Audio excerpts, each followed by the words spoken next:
The storm outside Manhattan was ruthless. Snow hammered the streets, winds screamed between skyscrapers. Every sane person had gone home, but inside the luxurious Blackwood Tower Hotel, music still played. Billionaires smiled fake smiles beneath golden chandeliers. Sophia Reynolds stood near the balcony doors. She pretended not to notice the danger closing around her, but she noticed everything. The changed security routes, missing cameras, unfamiliar guards, nervous glances from board members. For 6 years, Sophia had been CEO of Reynolds Global Tech. Powerful men plotted behind her. She survived every attack, learning one rule: never let them see fear. But tonight felt different. You should have signed the agreement yesterday. The voice came from behind her. Marcus Kane, Chief Financial Officer, silver-haired, charming, dangerous, the kind of man who could destroy lives. Sophia slowly turned toward him. And you should have learned when to stop underestimating me. Marcus smiled faintly. You still think this is a negotiation? 2 men stepped closer behind him. Not security, not hotel staff. Professionals. Sophia's heartbeat slowed instead of rising. Calm kept people alive. What exactly is this, she asked. Marcus removed a folder from his coat. A temporary transition of executive authority. A coup wrapped in legal language. A necessary correction. Sophia looked around the private lounge. The camera above the doorway was disabled. The hallway outside was empty. Nobody was coming. Marcus stepped closer, signed the document quietly. And tomorrow the media will say you chose to step away. And if I refuse, his smile disappeared. And tomorrow becomes much uglier. Sophia understood the truth instantly. This was never about the company, it was about power. Marcus had poisoned the board, waited until she was isolated. Tonight wasn't a meeting, it was an execution. Then the door suddenly opened. A little girl walked in first, around 6 years old. Brown winter coat, curly hair, holding a stuffed rabbit. Behind her came a tall man, carrying audio equipment over one shoulder. Rough hands, dark jacket, tired eyes. The man looked at Sophia once, just once. But in that second, he understood everything. There you are, he said casually. He walked directly to Sophia, wrapped an arm around her waist. Jesus, I've been looking everywhere for you. The room froze. Sophia stared at him. The stranger didn't blink. She's my wife, he said calmly. Sorry, are we interrupting something? Marcus's expression changed for half a second. Calculation, confusion, risk assessment. The little girl walked over and held Sophia's hand naturally. Daddy, she whispered. Is mommy mad? The stranger smiled softly. I think she's just tired. Sophia almost admired how perfect the lie was. Marcus recovered quickly. We were only discussing company matters. Great, the man replied. Because our daughter's falling asleep and my wife promised good night. The room became dangerously quiet.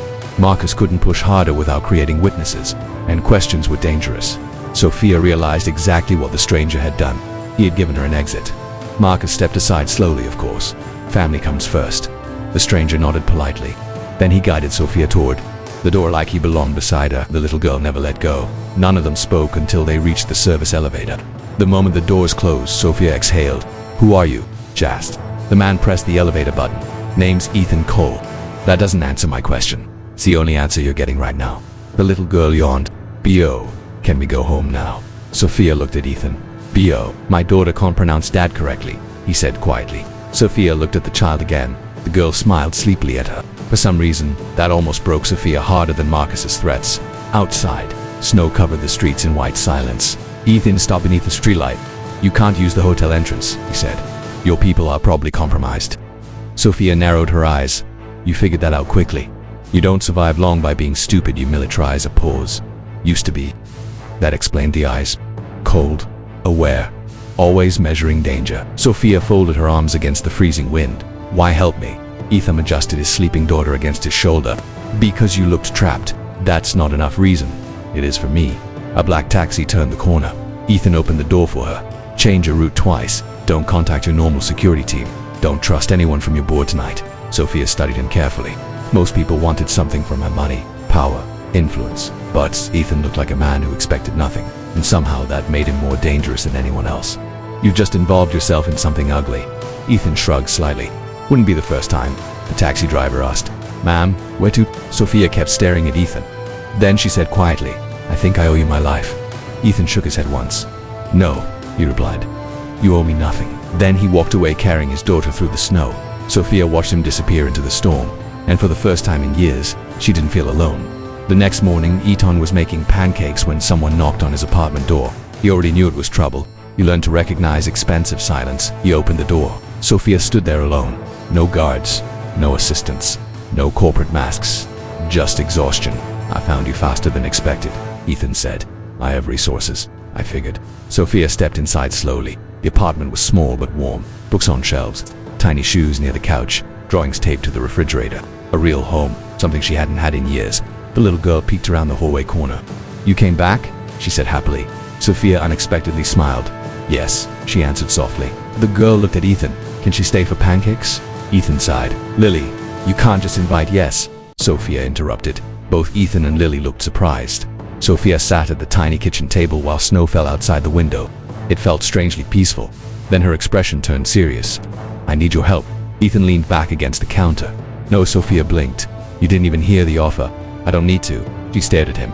You have no idea what I'm about to say. You're going to ask me to continue pretending to be your husband because your enemies won't attack a woman who suddenly appears protected. Silence. Sophia narrowed her eyes slowly.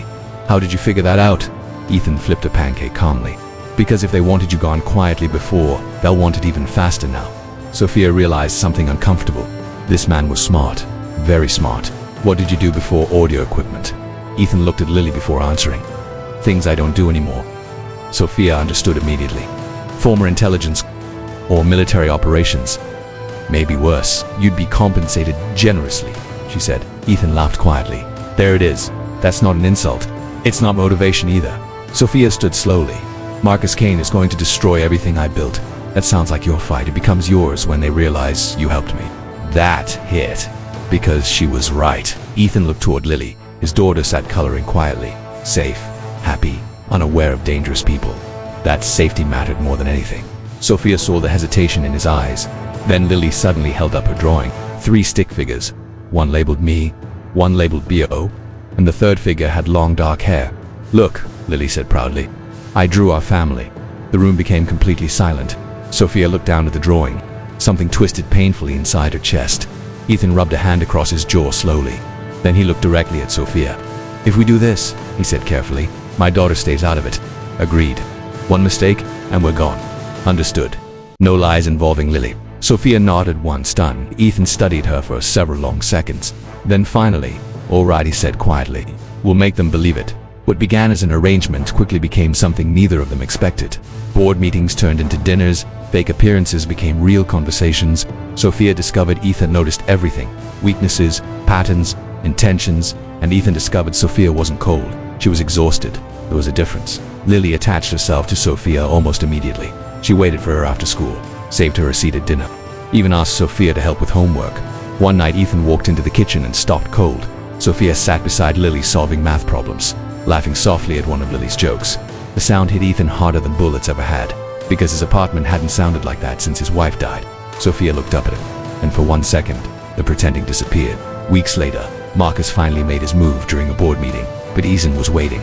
He exposed illegal financial transfers, hidden accounts, manipulated votes, everything. Marcus lost control of the room within minutes. Board members turned on him instantly. By the end of the meeting, Marcus Kane was finished. When it was over, Sophia found Ethan alone. Snell fell gently around them. It's done, she said quietly. Ethan nodded. The contract ends now. Sophia looked at him carefully. Neither moved, neither spoke. Finally, Ethan asked, what do you want now?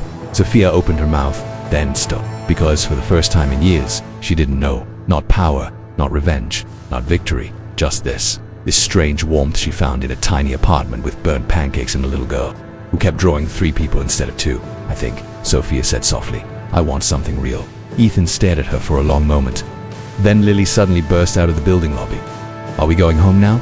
She asked home, such a simple word, but both of them felt it. Ethan looked at Sophia, Sophia looked back, and this time, neither of them looked away.